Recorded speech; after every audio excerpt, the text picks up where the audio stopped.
glória. Graças a Deus. Deus tem abençoado muito, muito os irmãos. Que Deus continue abençoando. Então, irmãos, na verdade, irmão, você pode pôr a apresentação, por favor? Então, de fato, assim, a apresentação é bem maior, só que eu adapto em cada lugar, e como o irmão tinha me falado que eram 20 minutos, eu fiz um resumo do resumo para poder passar. Agora que o Lucas me disse que teremos essa oportunidade, então eu posso falar um pouquinho mais. Algumas coisas talvez que já foram ditas, mas outras que são pertinentes também. E queria deixar em aberto para você fazer pergunta, tanto no meio da apresentação ou no final. A gente pode também abrir para questões que você possa ter em relação a um trabalho missionário ali na Europa ou na Suíça. Muito bem. O que te vem à mente quando vem a palavra Suíça? Claro. Demorou, né? Chocolate, com certeza. Chocolate. Espera aí, irmãos, um de cada vez. Vocês estão sabendo tanto da Suíça assim, é? Vocês são crentes, porque alguns eu estou indo assim perguntando, eles falam assim, dinheiro brasileiro que está lá, não sei o quê. O pessoal cutuca. Pois é. Então, mas chocolate, relógio, queijo, frio. Ar puro? Ar puro por causa dos Alpes, é verdade. Agora, o que muita gente não sabe é a história desse país, que começou lá pelo ano de 1291, quando alguns líderes, entre aspas, assim, de aldeias, lá eles chamam de cantões, que seriam aqui os estados, mas estado, Suíça é menor que São Paulo. Então, assim, os estados são as cidades nossas. Cidades pequenas, bem pequenas. Então, alguns líderes de cantões, para se defenderem, principalmente lá da Áustria, que tinha um rei complicado, que explorava, que oprimia os aldeões, os camponeses, eles se uniram para se defenderem, uniram forças, e não apenas isso, eles se comprometeram a formar um povo, um país, pautado na Bíblia, no temor de Deus. Eles fizeram um juramento de fazerem um país que temesse a Deus.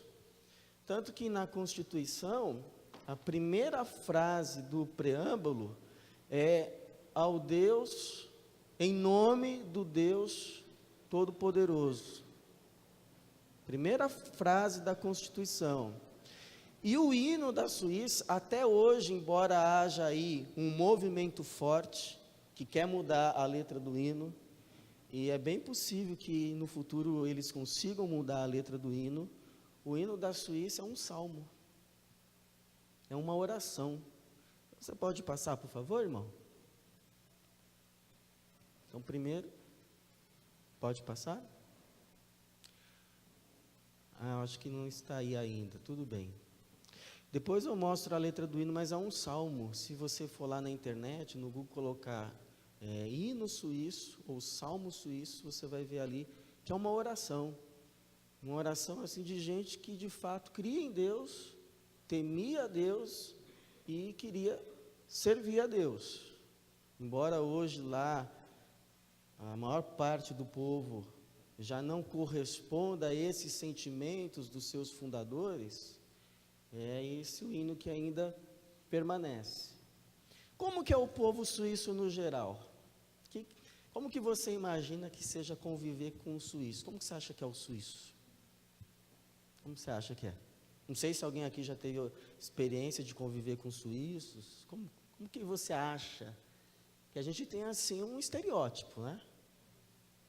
Assim como tem um estereótipo do brasileiro, tem um estereótipo do argentino, do chinês. Para você, como é o suíço?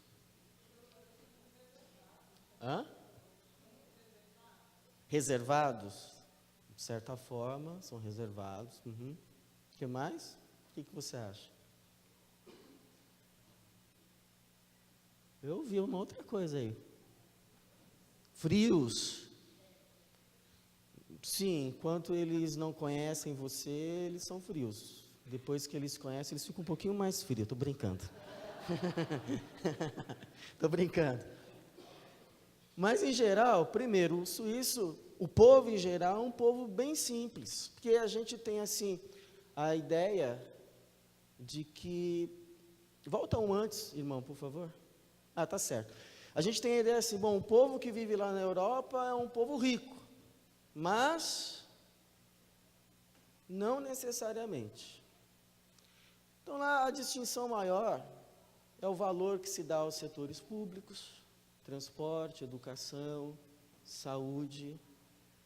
A desigualdade social não é tão grande como é aqui, mas a minha percepção assim é que o povo suíço no geral é um povo assim simples, que vive basicamente como a gente vive e que às vezes consegue ser até mais simples do que a gente. Mais simples do que a gente. Porque, por exemplo, eu precisava colocar o meu filho, de 6 anos, na natação, recomendação médica. Eu liguei para uma escola, tal, e aí com aquela cabeça de brasileiro, né? Eu fiz o telefonema e com uma cadernetinha com lápis e papel na mão para anotar tudo que eu ia ter que comprar, fora a matrícula. Então, foi falando, a mulher pediu lá os dados, idade, endereço, e aí foi encerrando assim a conversa, dizendo, então, daqui a uns dias você vai receber uma conta na sua casa, você paga. E foi se despedindo, eu falei assim, peraí, é só isso? Por quê? Mas não vou precisar comprar nada? Vai comprar o quê? Uma touca para o menino, um óculos, a sunga com o logo da escola, não é assim? A gente matricula a criança, mas não é só a matrícula, tem um monte de coisa que você tem que comprar também, e a gente gosta, né? A touca, o óculos, a sunguinha e ainda a mochilinha, e com a toalhinha bordada, o logotipo da escola. Não, também, como que eu levo ele? Põe uma bermuda e traz. Aí eu chego lá, tá assim as crianças. Não tem uniforme, não tem touca. Cada um com a sua bermudinha. Dá até uma coisa assim mesmo. Que negócio mais chulo esse negócio, né? Vocês têm que aprender com o brasileiro. Então lá é como eu percebi o quanto a gente gosta de pompa. De luxo, a gente gosta. Por exemplo, festinha de formatura na escola. O que a gente imagina? Um palco, luzes, se possível gelo seco. Aí fui lá numa festinha lá, juntou lá umas 3 escolas, juntas foram lá para um descampado, cantaram 3 musiquinhas, acabou. Todo mundo para casa. Então, nesse sentido, é um povo simples. A segunda característica é um povo que valoriza bastante a questão coletiva, a questão da sociedade em si, a questão comunitária. Eles, claro, pensam individualmente, mas levam muito em conta a questão do coletivo. Então, por exemplo, se a gente fosse fazer uma pesquisa com os brasileiros e perguntasse assim para os brasileiros, se você pudesse escolher poder trocar o seu carro todo ano, ter um carro zero todo ano na garagem, e um transporte público melhor, qual dos dois? A maioria dos brasileiros, não estou falando você ia falar o transporte público. Você é um cara assim, né, consciente. Mas a maioria do brasileiro, vamos falar mal dos outros. Carro, claro. Imagina que eu vou pegar ônibus. Imagina que eu quero pegar metrô. Não, prefiro ter o meu carro zero na garagem. Claro. Então, às vezes eu tenho alguns brasileiros lá da igreja, que tem um amigo meu lá na igreja, brasileiro, que está trabalhando numa empresa, e ele disse assim, que quando ele falou que ia comprar um carro, o colega suíço falou assim, carro? Mas para que você quer carro? Para quê? Ficar aí poluindo o ar, ficar aí prejudicando as passagens, o trânsito. Não, usa o metrô, usa o trem, usa... Então, ou eles preferem usar o transporte público, e aí se valoriza o transporte público, se investe no transporte público, ou andam de bicicleta. Pode passar, por favor, irmão? Próximo. Pode passar? Isso. Então, é um estacionamento de bicicletas que fica ao lado da estação de trem.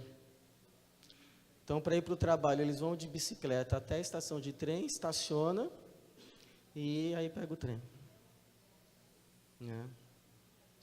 Próximo. Aqui não dá, né? Uma coisa vai gerando a outra. Mas aí, por exemplo, eles colocam as crianças pequenas na garupa e vão andando. Já pensou fazer isso na Marginal, na Radial? Pegar lá um motoboy bem educado, assim. Pois é, um caminhão, pois é. Mas é que uma coisa vai gerando a outra. Terceiro. Próximo. É um povo assim, eu costumo dizer que eles conseguem ser pior do que a gente batista. Eu não sei como é a igreja aqui, mas você sabe que o povo batista se gaba de ser democrático, né? De resolver tudo em assembleia, e cada coisa tem que fazer uma reunião, eleger uma comissão, e depois colocar para votação. Eles conseguem ser pior, eles conseguem, porque é o país onde há mais votações por ano do mundo. Mas não é votação para colocar gente, é votação para tomar decisões, porque eles elegem um parlamento, um conselho, claro, tem um presidente, mas as decisões que vão afetar o coletivo precisa ser apoiado e votado pelo coletivo, aprovado. Então, eles votam assim, desde saber se o alemão vai ser obrigatório para os imigrantes, até saber se vão construir uma ciclovia. Por exemplo, o próximo cartaz. Próximo. Isso. Então, aí é um cartaz, né, que está falando aí do projeto da construção da ciclovia, e aí os partidos se dividem. Então, tem um partido que é a favor, que se construa, e esse partido aí é contra.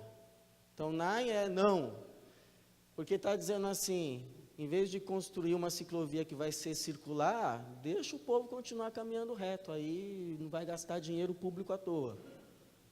Então, eles são assim, vota por tudo e qualquer coisa. E, por fim, próximo.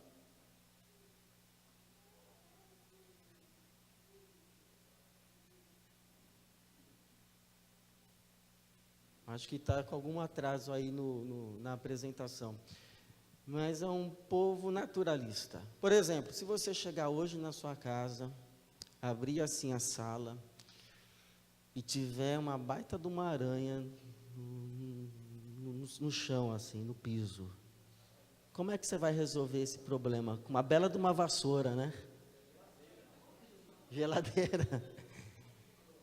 A gente resolve fácil, né? Pega o chinelo, pronto, está resolvido.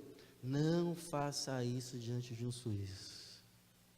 Lá na Suíça, aqui você faz, mas lá não. Porque, como que você deve fazer num caso desse? Pegar um recipiente de vidro, chegar perto da aranha, pedir licença, não, isso aí você não precisa fazer, não. Mas colocar a aranha dentro do recipiente e jogar no jardim. Um dia, minha esposa, a gente estava numa praça assim, ela foi tirar uma foto lá de uma gazela, e aí ela se aproximou, uma velhinha, achou que ela ia fazer algum mal para a gazela, ou espantar a gazela de lá, começou a falar um monte, ainda bem que na época a gente não entendia alemão, deixou por isso mesmo. Mas as velhinhas lá são bravas. Cachorro anda de transporte, cachorro entra em restaurante, é assim, são naturalistas. E, por fim, são regrados. Às vezes, assim, ao extremo. Então, por exemplo, se a gente está aqui, E aí a gente faz um almoço depois da escola bíblica. Vamos fazer um almoço, uma feijoada, não sei, um churrasco. Aí vai todo mundo para lá, a gente começa a comer. E aí chega um pessoal que a gente não esperava que chegasse. Chegaram aí. Não vieram na escola bíblica, mas vieram no churrasco. Mas o que a gente faz? Como brasileiro, o que a gente faz? Puxa aí uma cadeira, irmão, senta, vamos colocar mais água no feijão. Onde come 5, come 10. A gente não é assim? A gente é assim, eles não são. Não são, não. Quando você vai na casa de um suíço tradicional, por exemplo, um churrasco, você tem que avisar ele, de preferência com uma semana de antecedência, quantos pedaços de carne você vai comer. Se é linguiça, ele vai falar o que tem e você escolhe. Ó, tem frango, tem linguiça e carne. Quantos pedaços? E aí, quando você chega, ele vai te colocar na mesa aquilo que você pediu. Nem mais nem menos. Uma vez a minha esposa, a gente divide, né, o templo. De manhã tem o culto da igreja suíça e à noite tem o nosso culto, dos brasileiros. E aí um dia minha esposa foi lá no templo, né, no prédio, para arrumar algumas coisas. E a igreja suíça, ela estava lá no momento de comunhão, de confraternização. Então ela foi, uma irmã e os meus 2 filhos. Meu menino de 6 e a minha menina de 4. Aí terminaram, quando saíram assim para a área comum, deram com eles lá num baita de um churrasco. Eles falam grill, né? É o grill. E aí, então, eles não falaram isso, ó, senta, se serve. Hallo, alles gut, wie geht's? E só. A gente não faria isso, não é? A gente não faria isso. A gente falaria, senta, dá alguma coisa para as crianças. Mas isso dizem para a gente que é o seguinte, é cultura de um país que passou por 2 coisas, guerra e fome. Guerra e fome. Então, assim, eles não desperdiçam. Isso me deu, assim, uma percepção a respeito da gente mesmo. Eu sei que no nosso país, a gente tem o problema da pobreza, e eu ficaria muito feliz se um dia nós erradicássemos esse problema. Mas você sabe que a minha percepção é que o nosso problema, do nosso país em si, não é tanto a pobreza. A minha percepção é que o nosso país tem fartura demais. E tem tanta fartura, mas tanta fartura, que a gente desperdiça. A gente joga a comida fora. Tem um membro que é alemão na minha igreja, que ele teve o mesmo carro, ele trocou agora, há mais de 20 anos, o mesmo carro, a mesma jaqueta. Aí você vai falar, mas tem qualidade. Sim, mas também porque tem a cultura de não desperdiçar. Então, a questão da gente administrar os recursos tão abençoados que Deus nos deu aqui. Você sabe que a Suíça é menor que São Paulo e só 30% do terreno da Suíça é cultivável. Só 30%. O resto é tudo pedra. Não produz nada. Nada. Tem que importar tudo. Aqui, se a gente quebrar aqui um cimento e plantar, cresce. Essa foi uma percepção que eu tive nesse tempo que eu estive lá.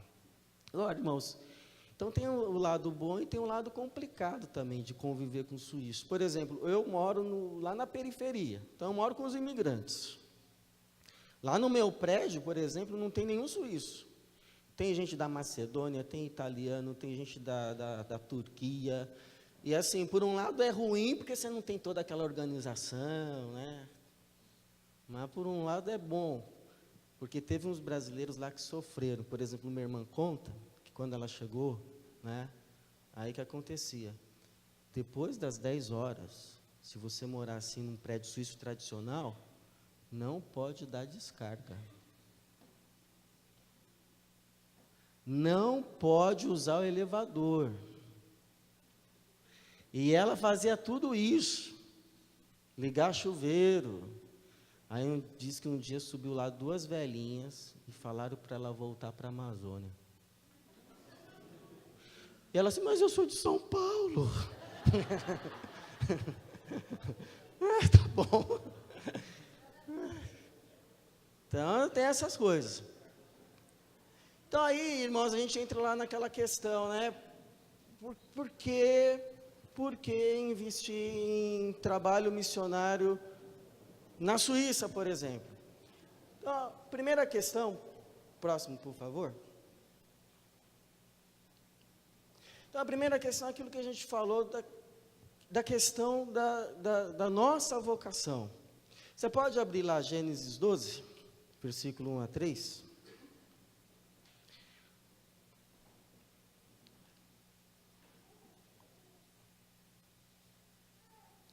Alguém pode ler? 1 a 3.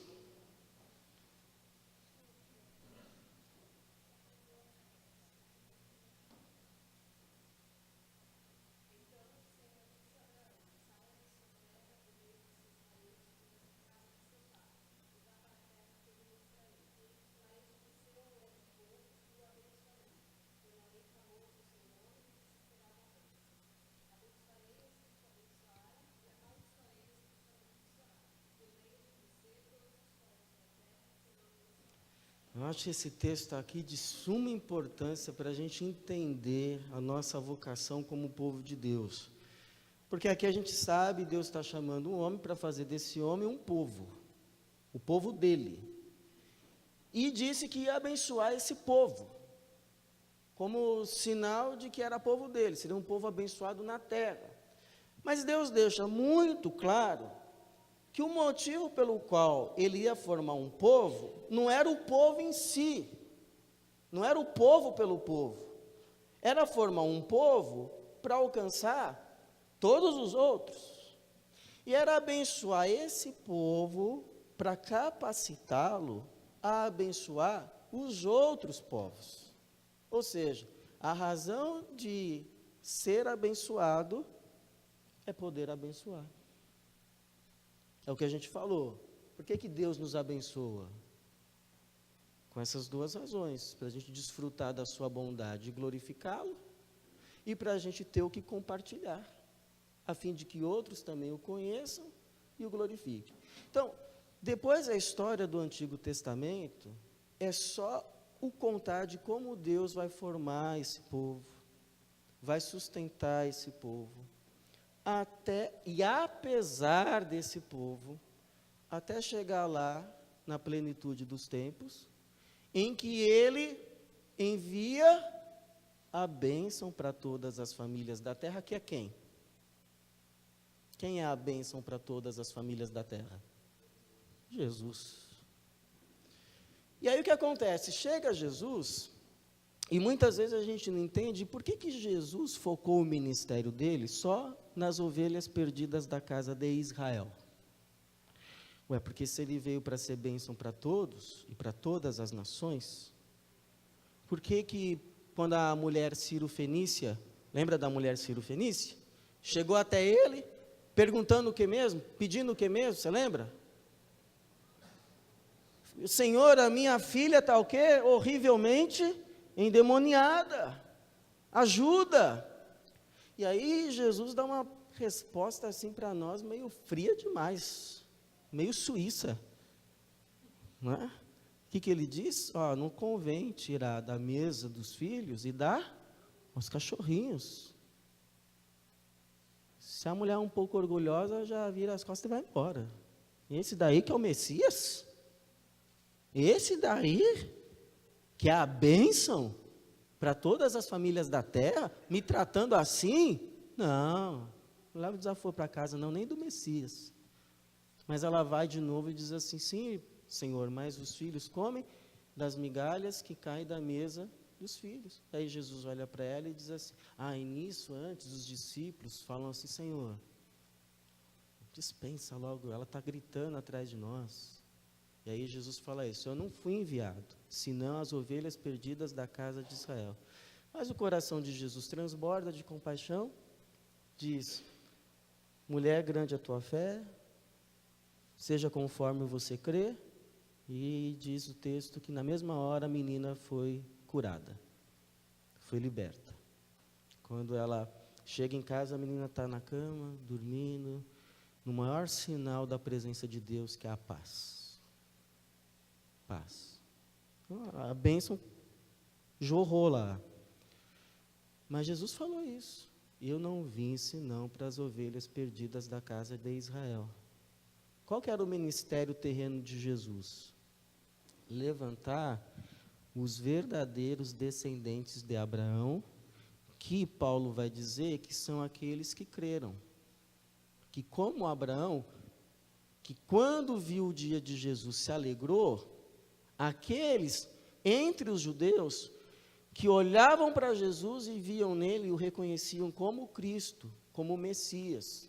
Então o ministério de Jesus foi sair pregando por todo Israel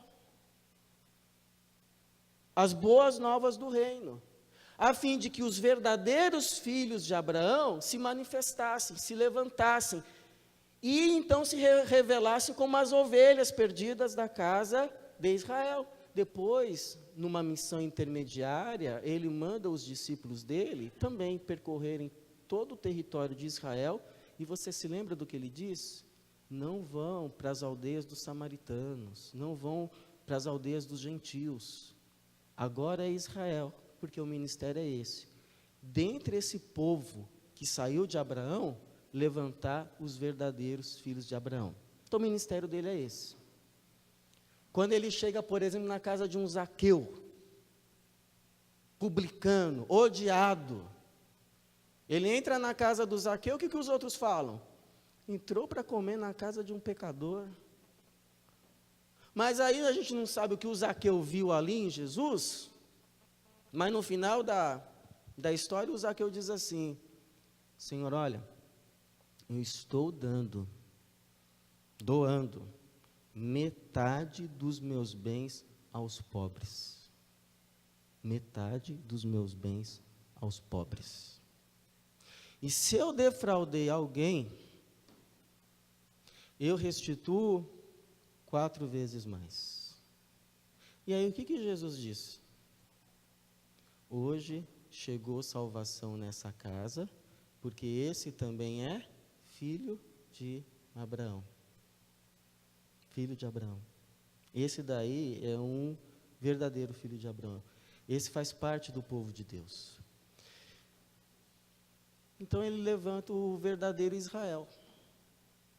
Ele levanta o verdadeiro Israel, faz o seu sacrifício na cruz, para todos, ressuscita ao 3º dia, e quando ele vai aparecer, ele não vai aparecer ao Caifás, ao Pilatos, ele não vai aparecer para os fariseus, que se jactavam de ser descendentes de Abraão, e ouviram de João Batista, vocês ficam aí com essa gabação toda que são filhos de Abraão, ó, Deus pode suscitar filhos a Abraão dessas pedras.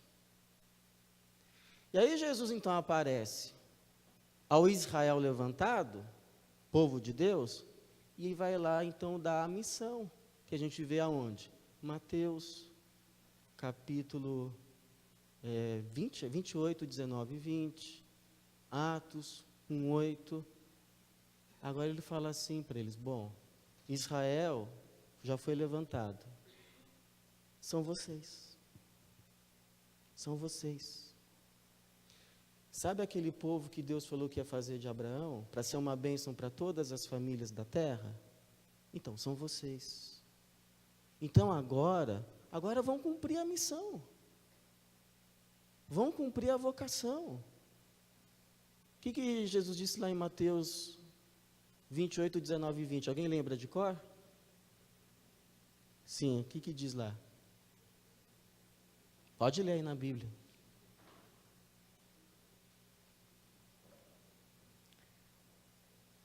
Mateus 28.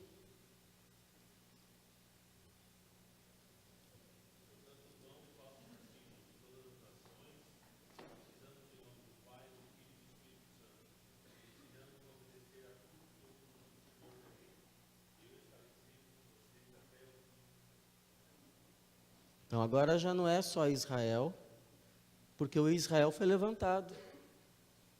Agora que o Israel de Deus verdadeiro foi levantado, ele diz, agora vão a todas as nações. E os que crerem das outras nações, vão ser enxertados aonde?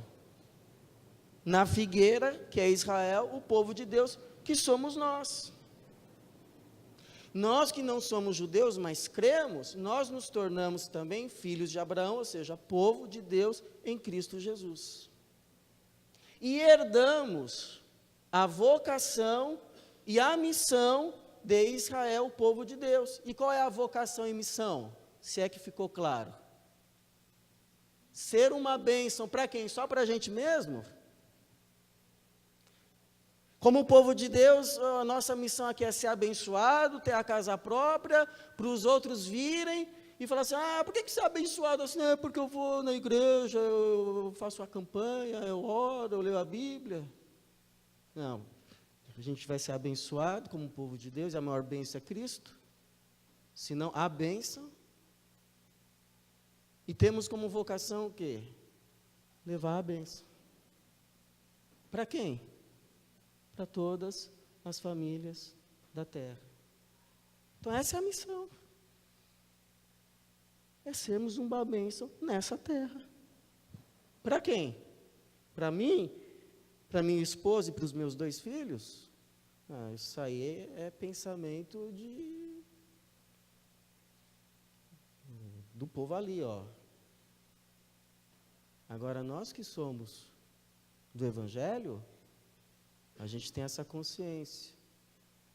Eu sou abençoado e tenho como vocação e missão abençoar. A quem muito é dado, muito será cobrado. E aí, se você quiser aprofundar ainda mais, você sabe qual é a missão? É essa. A natureza da missão, lá Atos 1:8 que a gente já explicou. Uma missão universal, simultânea e contínua. Ou seja, nós temos a vocação de levar o Evangelho a todas as nações, em todo o tempo, em todo lugar. Porque o lugar que a gente deixar hoje sem testemunho, vai virar campo missionário. Então, a próxima, eu queria mostrar para você alguns dados. Próximo. Próximo. Pulou, infelizmente. Não, pode voltar, então. Que assim, irmãos, eu ia mostrar lá a figura de um templo na Suíça. Eu costumo dizer assim, que a Suíça devia ser em questões espirituais, há 100 anos atrás, o que o Brasil é hoje, os 150. Porque hoje, apesar de todos os problemas que a gente tem aqui, a gente tem recebido uma bênção que é grande, viu?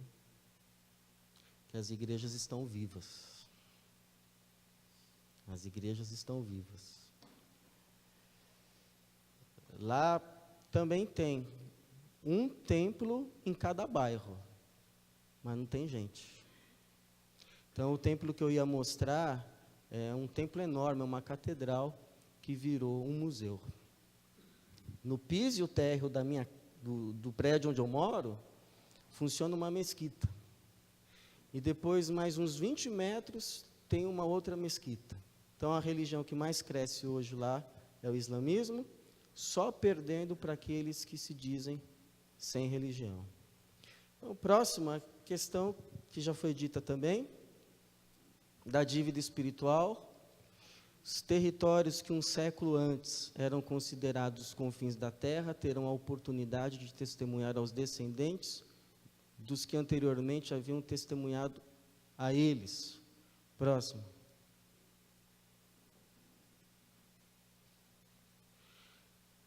Engraçado isso.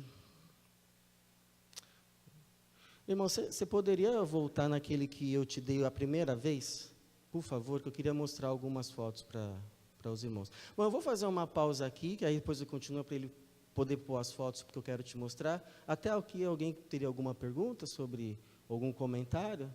Sim, irmão?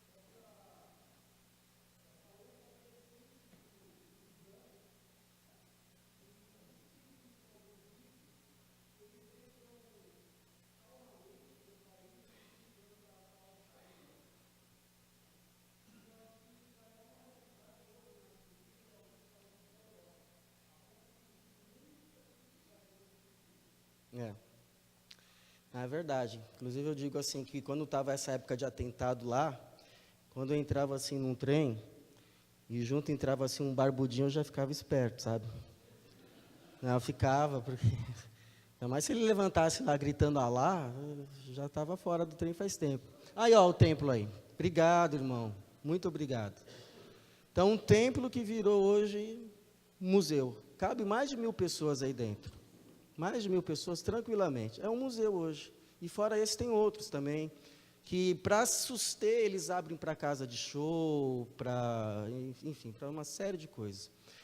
Mas então a pergunta lá do irmão é, a única coisa que a gente pode fazer é amar esse povo e testemunhar eles do Evangelho na medida que Deus vai nos dando oportunidade. Porque fica uma questão, né? O que a gente vai fazer se a Alemanha recebeu 1 milhão de refugiados sírios? 1 milhão!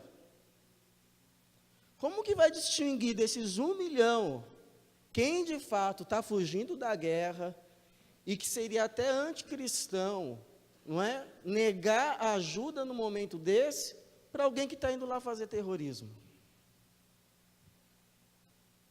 A Bíblia diz mesmo que o homem olha a aparência, mas é Deus que conhece o coração.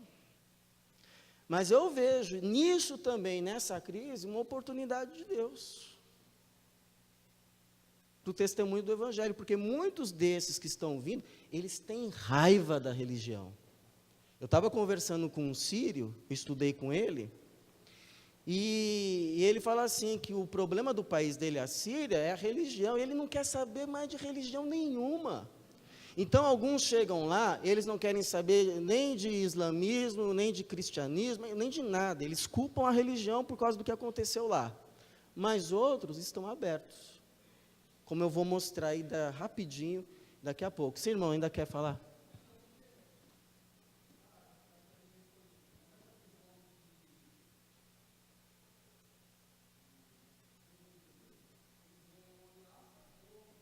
As duas coisas. É um paradoxo que a gente vive hoje.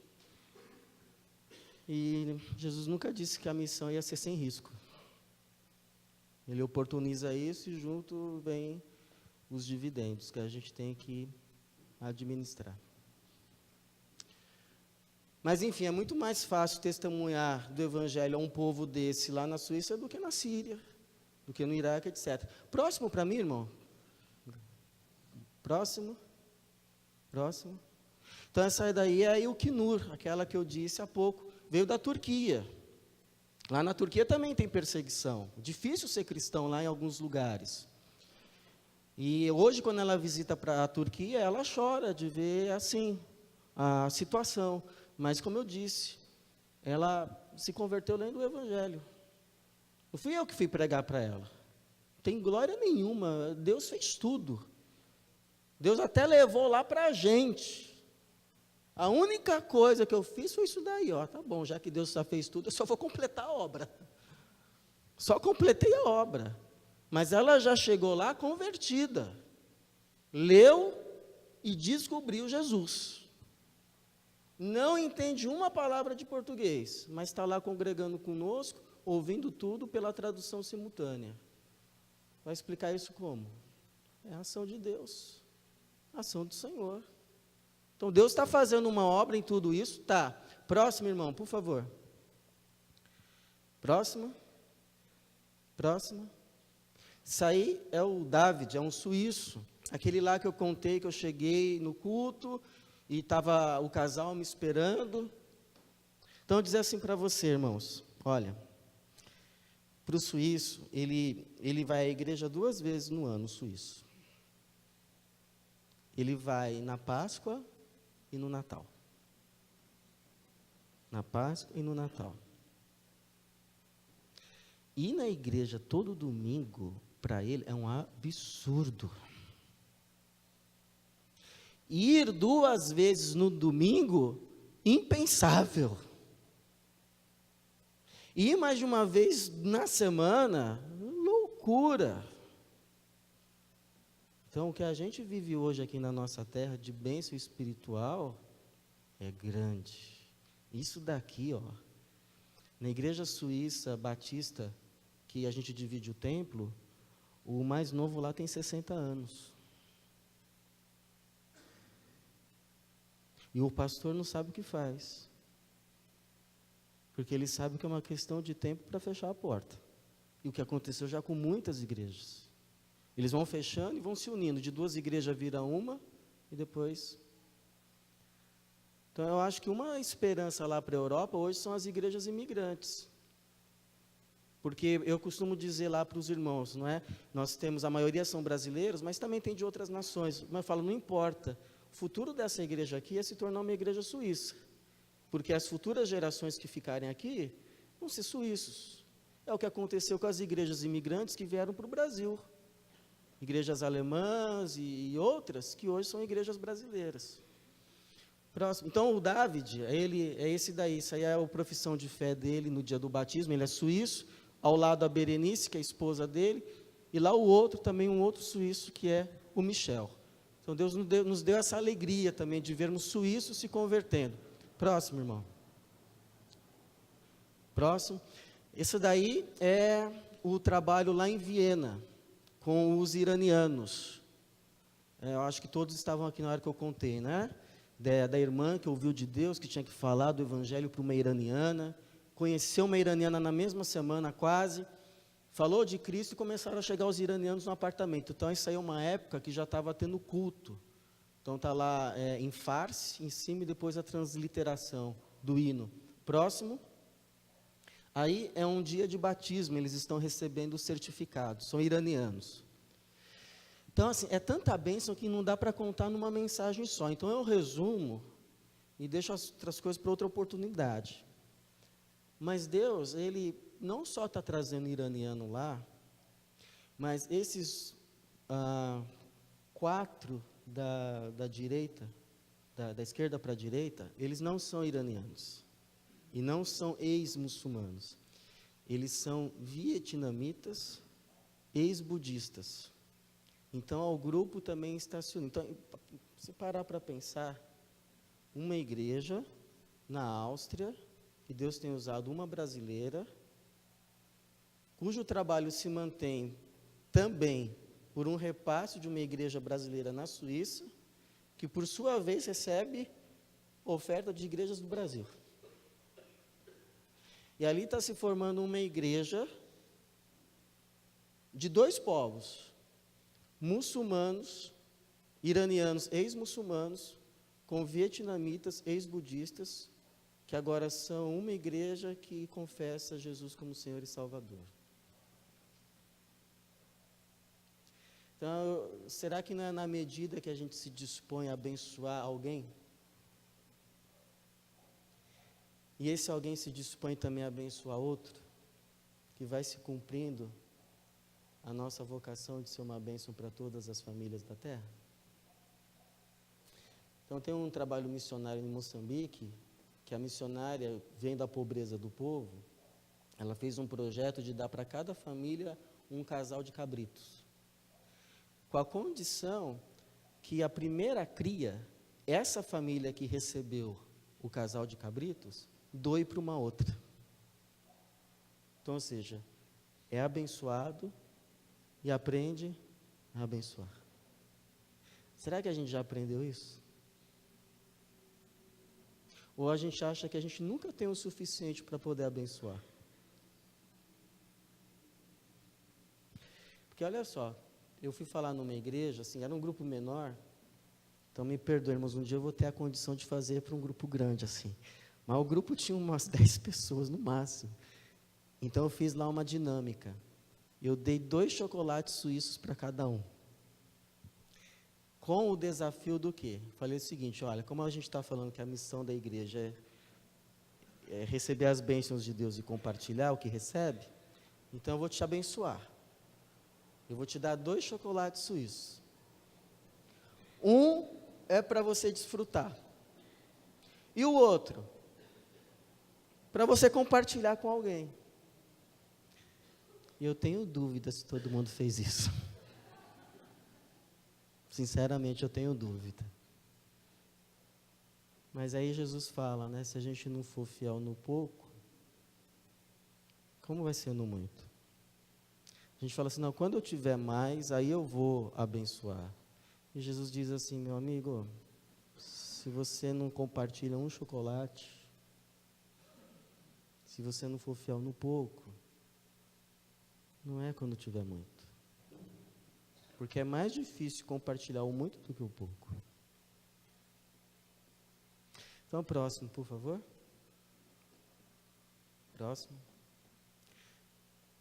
Termino com esse versículo, que é que se ficar no seu coração, valeu a minha missão de ir e testemunhar. Vamos falar todos juntos? Todas as famílias da terra serão abençoadas por meio de ti. E esse ti, Gênesis 12:3, somos nós. Povo de Deus que confessa Jesus como Senhor. Amém.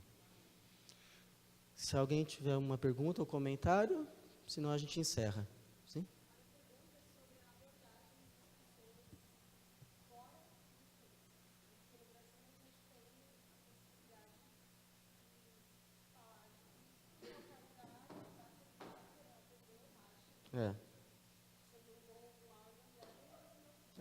Sim.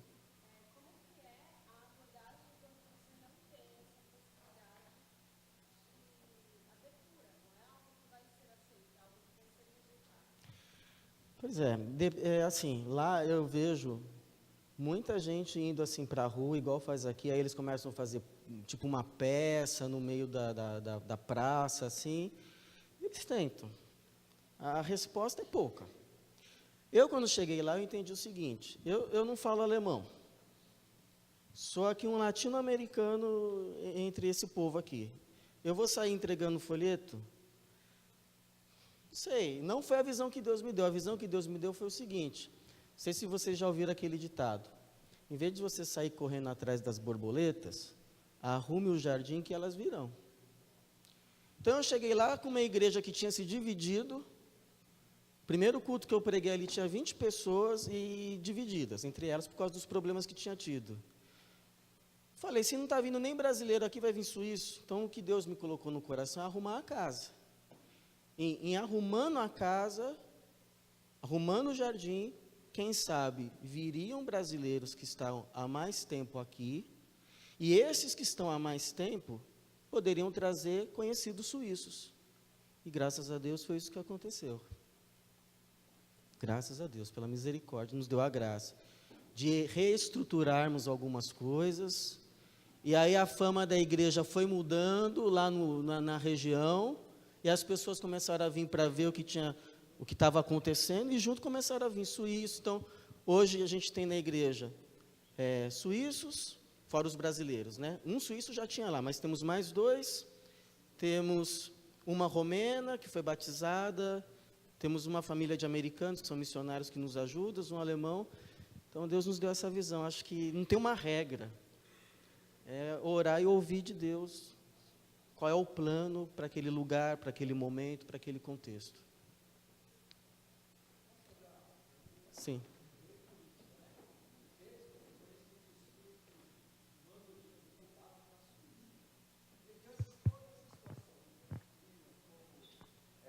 Metódico, né? Como é possível toda essa questão de se enviar em dinheiro para lá e se tratar como paraíso fiscal, né? É possível isso? Como é que o irmão vê isso? Se tem algum comentário lá sobre toda essa questão de Eles têm uma envio de diferença dinheiro, né? da gente, eles têm uma grande diferença da gente. Sabe aquele negócio que roupa suja se lava em casa? Então, eles não vão ficar pondo isso na mídia. A gente não, né? Os maiores responsáveis da fama do nosso país lá fora é a gente, porque a gente escancara tudo. A imagem lá fora é sempre a pior, mas porque a gente mesmo faz questão de falar, de lavar a roupa suja na frente de todo mundo. Então não fala quase nada. Mas uma coisa que eu sei é o seguinte, que lá não é o céu. Lá não é o céu. Lá é um povo também que está debaixo, como Deus disse, do pecado, que precisa da graça de Deus, da misericórdia e da salvação. Tem pecado lá, e muito. Muito. Pois é. Sim, mano. Eu também sou, então pode mandar. A minha pergunta foi uma só. Eu vi aquela multidão de bicicleta e junto com mais alguém aqui que eu escutei, as bicicletas têm cadeado? Tem. Tem.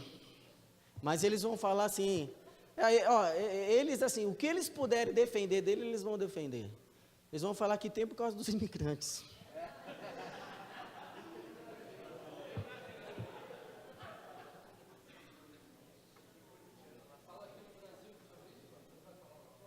Ah, mas tem suíço também que fica lá na rua, que